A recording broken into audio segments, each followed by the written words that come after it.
Hiya BookTube, Bill Ruttenberg here with the Ruttenberg Library, coming to you tonight with a bookshelf tour. This will be the last bookshelf tour of the downstairs bookshelves, the black bookshelves that sit behind me during my videos. This one would come from the right side of the videos, and it is the fourth shelf down. And this shelf will mainly it's got a little bit of this, a little bit of that, but the bulk of it is World War II. So, without further ado, let's get started. So let's get started with a little bit of this and a little bit of that before we get to the World War II. So we're going to start with Carl Franz Anthony and his First Ladies, Volume 2, The Saga of the President's Wives and Their Power, from 1961 to 1990. And it probably would have been helpful if I'd have started with Volume 1, which is the next book. But this is just the story of, again, the First Ladies, the wives of the presidents. And I've got both of those volumes. I picked those up at the local. So this is Volume 1 from 1789 to 1961. I picked both of those up at the local store here in town called Wiseman's. And picked those up for a pretty good price, or I felt it was a pretty good price anyway. And they're in pretty good shape.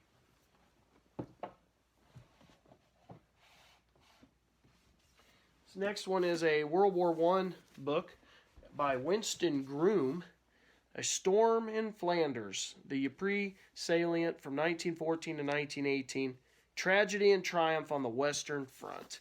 And of course, Winston Groom, sorry, show you the book here.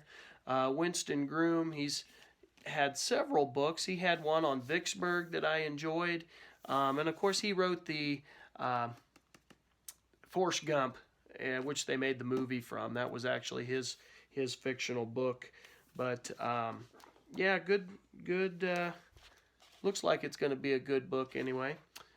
I do worry about this book. The spine is kind of broken on it, so I got to be real careful when I read it, but I look forward to that story.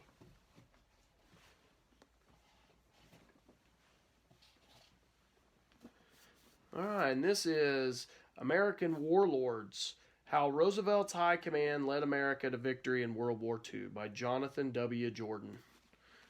And I picked this up for $3 at, where was it? It was in St. Joe at the mall, but it looked good. It was in really good shape, brand new book. It is a 2000, and if I can get the page, let's see, 2016 book. But that was a pretty good pickup for my World War II collection. The next book is a biography on George Washington, Frontier Colonel by Sterling North.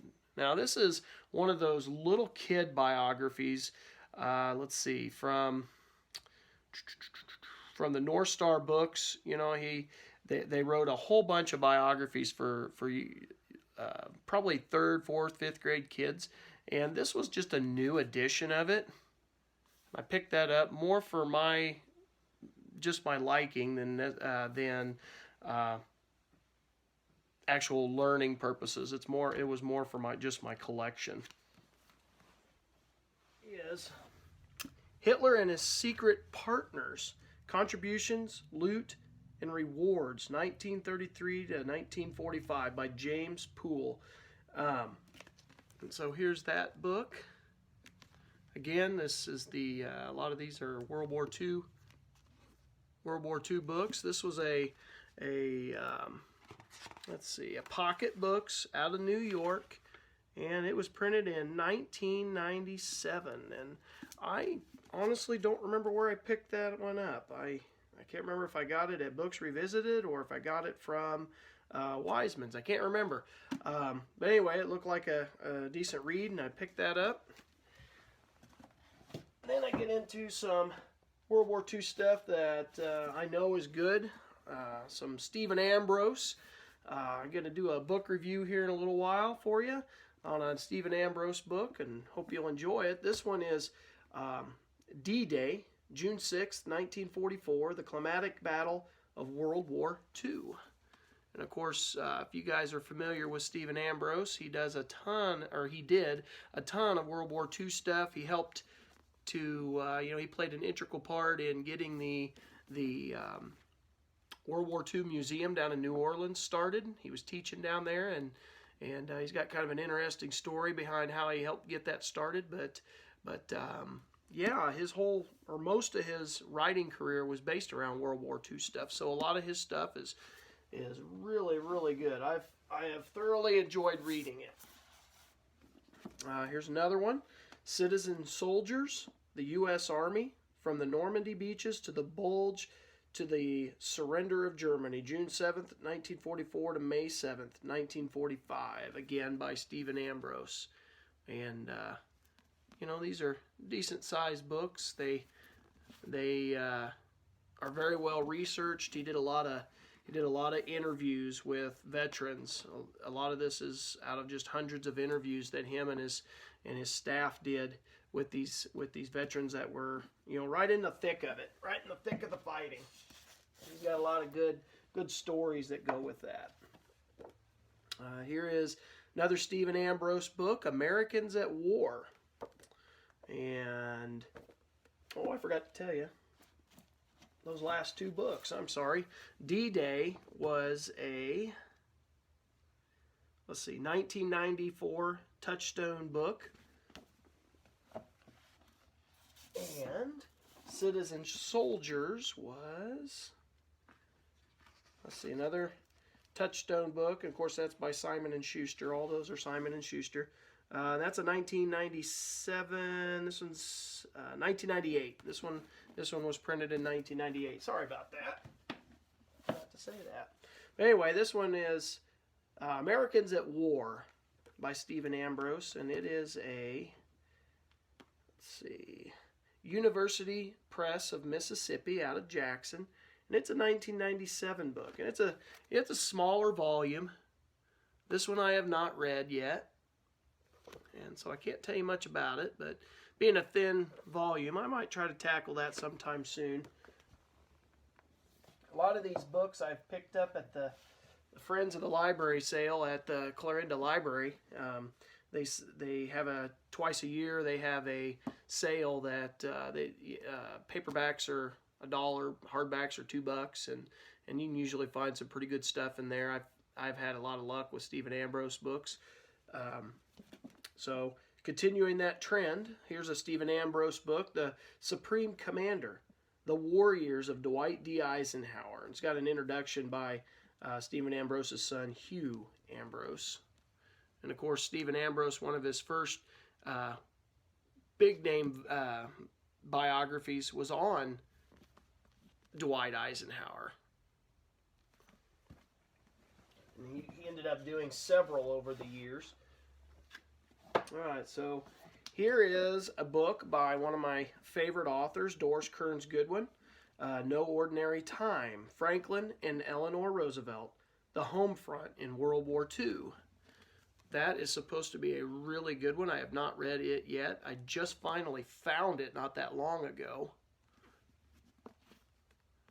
And so I added that to the collection. I've been excited to read that. I've been excited to read anything by Doris Kearns Goodwin ever since her Lincoln book, Team of Rivals, came out. That was just a phenomenal book. I loved it, and I'm just guessing that most of her others have got to be fairly similar. All right. Next book in line is General Patton, A Soldier's Life by Stephen P. Hershen. And that is a, let's see here, a 2002 book, and it's from HarperCollins Publisher. And it's a meaty book. It's got some heft to it. And so can't wait to dig into that.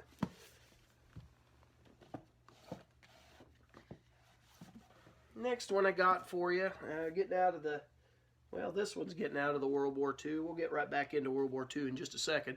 But this one's Out of the Sweatshop, The Struggle for Industrial Democracy, edited by Leon Stein.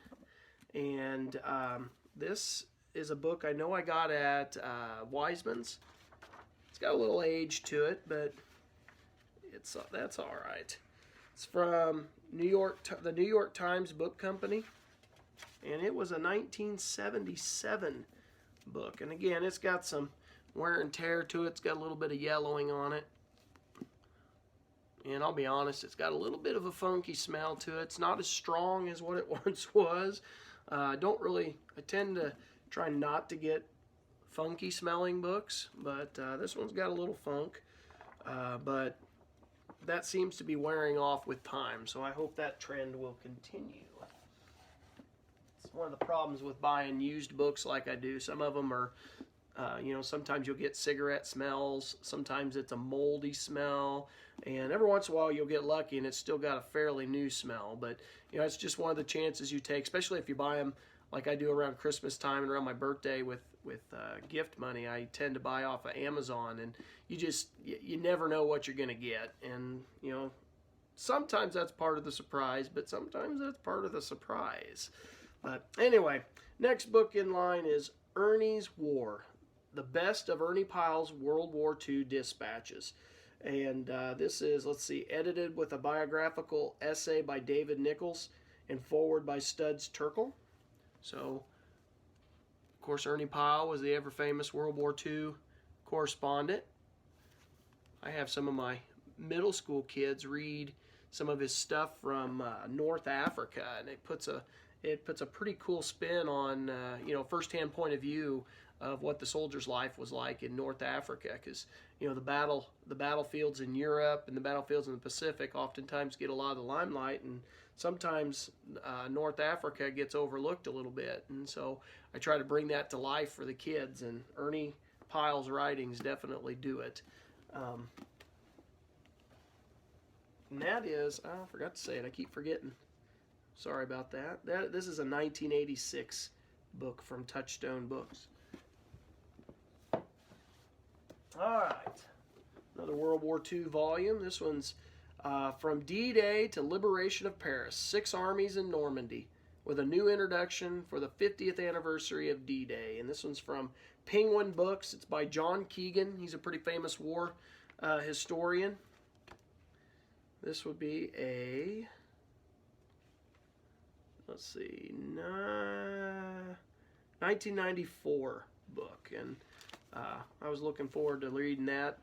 I want to read as much of Keegan's as I can. You hear a lot about John Keegan. It's a smaller volume, so it shouldn't take too long to get through.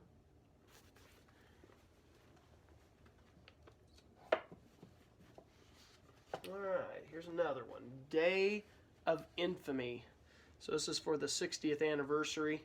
It's by Walter Lord. Of course, it's on Pearl Harbor.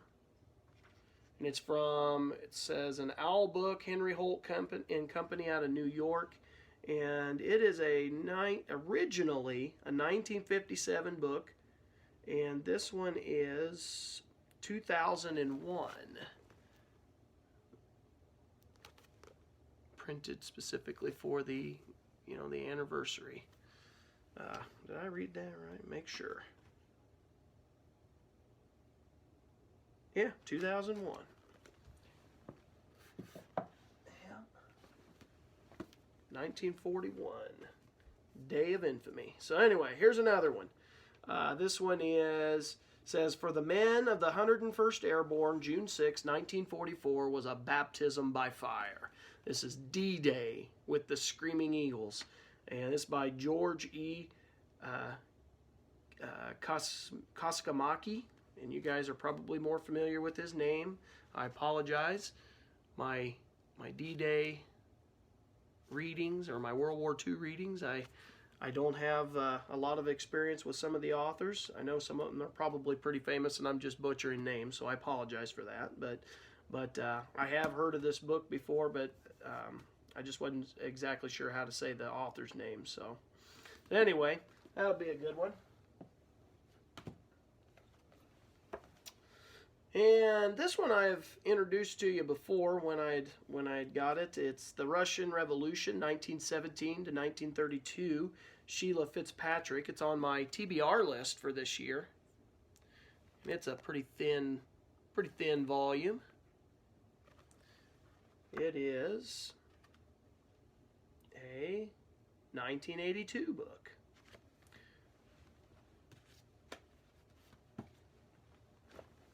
Stretching over here. Oh, excuse me. There we go.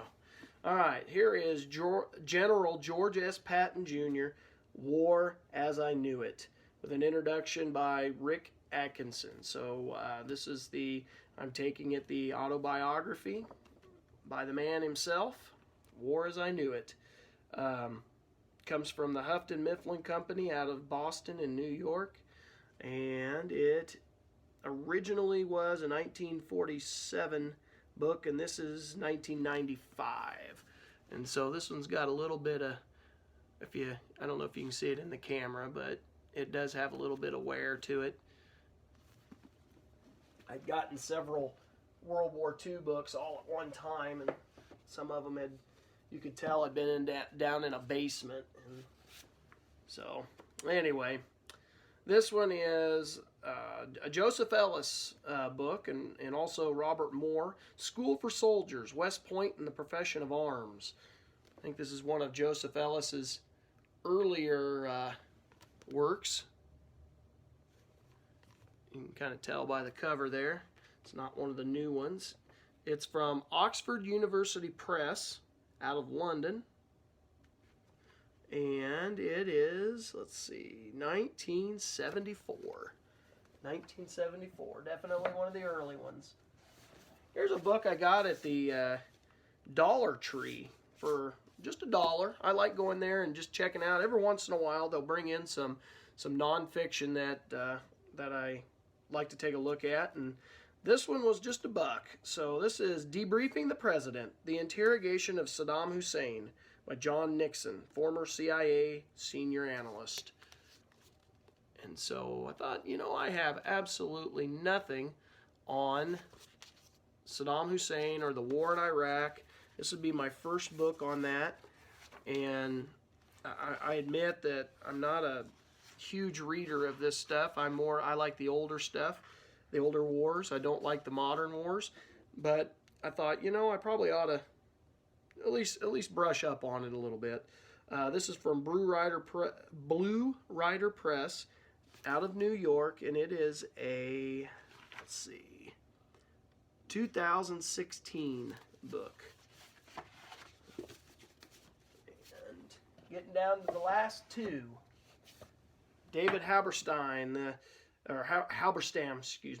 The 50s. And it is basically just a rundown of the 50s, exactly as it says. Former library book. I think I got this one at Books Revisited. It is a Fawcett Columbine out of New York, and 1993. And the last book on the shelf, and this will be the last book on the shelf. Doesn't have a dust jacket or anything, but it's a book by Richard Nixon, The Real War. The Real War. And it is a Warner Books, 1980. And that Richard Nixon book concludes my bookshelf tours of the downstairs bookshelves. There are other shelves on here, but as I've said, these are the ones up above are fiction books, and I wanted to kind of primarily focus on my YouTube channel on my nonfiction stuff. So if you want me to do a bookshelf tour of those, I can. You just leave a comment down below if you want me to, and I can definitely do that. But this is going to conclude the downstairs bookshelf tour, because I don't want to necessarily show those unless you want to see them, and I'm not going to show my wife's books down below. I don't think you need to necessarily see the what to expect in the first year. And we got that whole collection. But you probably don't need to see those. So I'm going to wrap this video up, and I hope you enjoyed it. If you did, please like the video down below. Be sure to subscribe to the channel and share it with others. And until next time, have a great day, BookTube.